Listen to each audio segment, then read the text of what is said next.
بون، واحد العريان جيعان هكذا دائما مخزني، لانه انا نقولها لكم صراحه القناه نتاعي هذه راني مسبلها عليهم هما. ارخص جنس عربي وامازيغي موجود على وجه الارض. حاشا، دائما نقولها، المغاربه الاحرار اللي عاناو ويعانيو ورايحين يزيدوا يعانيو من المخازنيه ومن العياشه.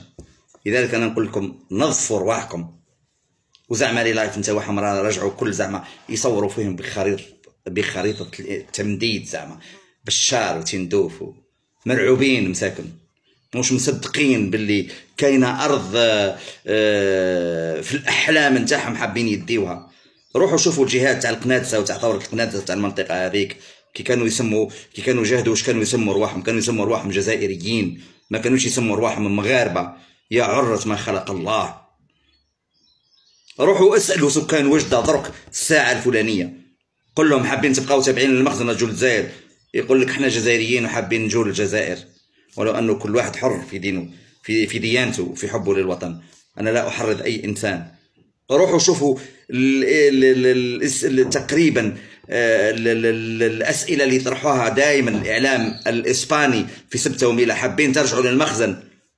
أكل 99.99% إلى 120% يقول لك لا، ماناش حابين نرجعوا للمخزن، لأنه انعدام الرجولة، ما فيهمش الرجولة، ما عندهمش باش يحرروا أرضهم. وأصلا السكان ما مش راغبين باش يعودوا منتمين إلى نظام النخاسة. انت واحد البارح تحكي يا طحان يا مخزني، تقول له أنا نطرح سؤال على الجزائريين كان يعرفوا لابورس، تحكي على الجزائري، تحكي مع الجزائري اللي عنده 54 ل 56 جامعة وأكثر من 120 مركز جامعي، وفي كل ولاية كاينة جامعة، وعنده نسبة تمدرس وصلت إلى 99%. تحكي له أنت على لابورس يا طحان؟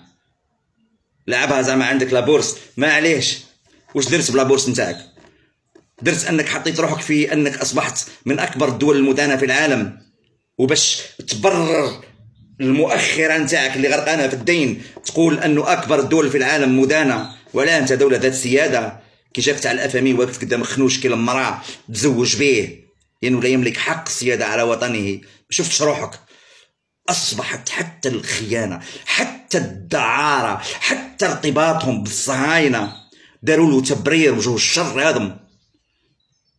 والله أنا جيت منكم يا الجزائريين، يا نظامنا عمرك بالعمر ما تزيد تعاود تفتح الحدود في وجوه الشر هذم، واغلق ربها، قلنا اغلق ربها تبون، ما تزيدش تفتحها.